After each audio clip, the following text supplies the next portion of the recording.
How do you balance student learning needs with the drive to cover course content?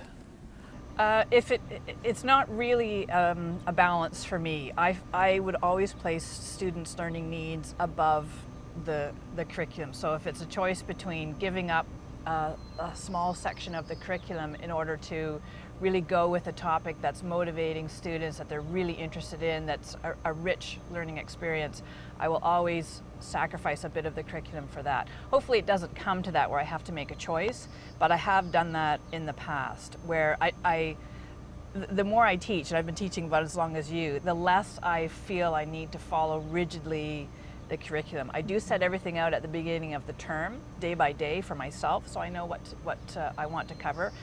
But if I don't get through it all, I hope that that's going to be okay, because what has been covered has been really richly covered and students have gotten a lot out of it. So I would place students' needs definitely above the complete curriculum.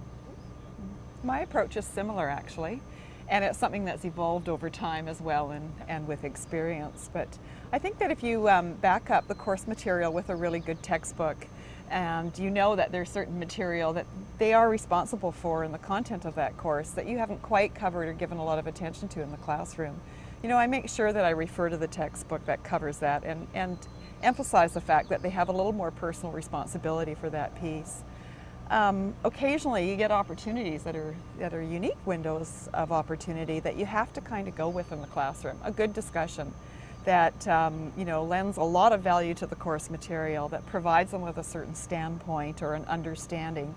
And I think you have to maximize the benefit from those opportunities. I've occasionally even given out what I would consider my class notes, because I know, okay, I'm going to be really crunched for time in terms of covering off these concepts, but they're very important concepts to me. So I'm going to save time by giving you a basic outline and then expand on that in class.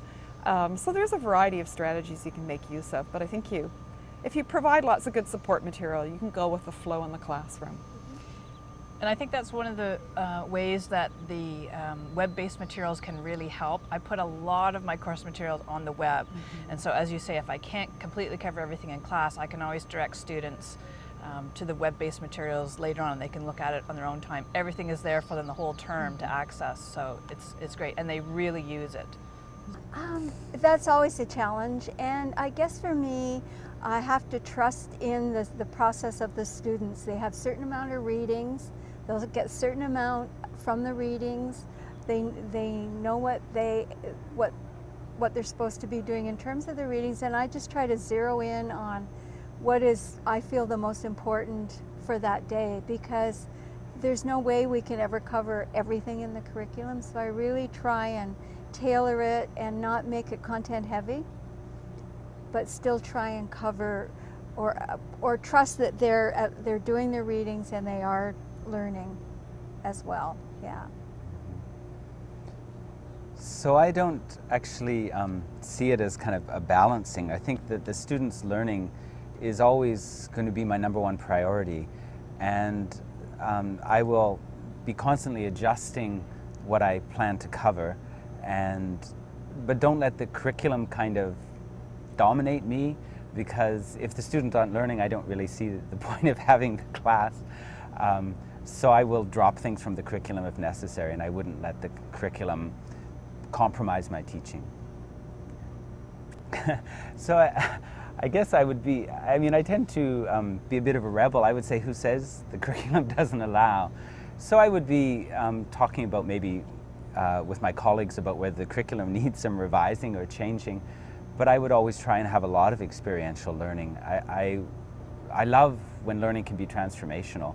It can't always be, there's not always time for that, but surely, certainly I want to go for deep learning and chances for students to try to do things with what they're learning and try and apply it to their own lives so that it's relevant. Probably one of the most important things I've learned as a teacher is just because you said it doesn't mean they've learned it. And so not to think that if you cover all this, then they'll know it. We make that mistake often. And so, like Mark, I believe so much in experiential learning, and in nursing, a lot of what we want them to learn is about working with groups and negotiating with groups and doing the experiential stuff. So I guess that's where my value is. So I really focus on the experiential, and I know the rest will come.